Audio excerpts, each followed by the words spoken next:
Hello, I'm Laura MacPhee, Insight Editor at Pensions Insight and Engaged Investor magazines, and I'm here with John Broker, Director at ITM, the Independent Data Specialist. Very good to have you here, John. Hi, thanks for having me again. Good, you're welcome. Well, I gather at the de-risking session earlier there was a lot of talk about data and how that impacts on liabilities, and I was wondering if you think trustees are aware of this.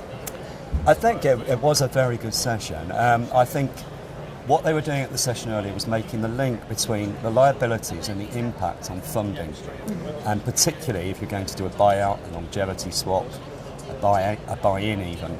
No, I think the bottom line is trustees are not aware of it. People are not doing this. They focus on assets, asset allocation, rather than looking at liabilities and valuing them correctly. The starting point for that is getting your data right. So I guess my message to trustees would be, and there were quite a lot there this morning, yes, is focus on those liabilities, quantify them as accurately as you can.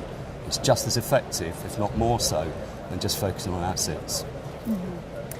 And we've spoken quite a bit before about the pensions regulators' record-keeping requirements, and how do you see this panning out over the next few months?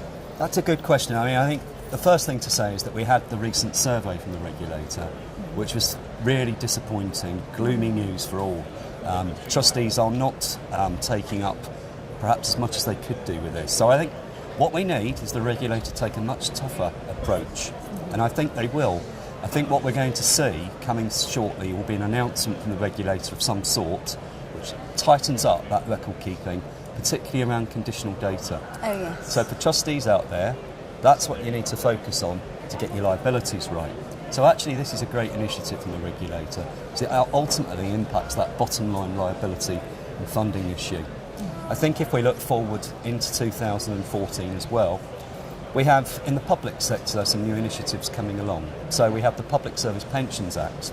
Yes. Now, I don't think that's going to go through to be effective until 2015, but it is an issue for the public sector, local authorities to start focusing on now in terms of admin and record keeping. Going back to the trustee issue, if you'd said to me what should we be doing about our record keeping, our data, get ahead of what the regulator's going to ask you to do, be proactive and address those data problems.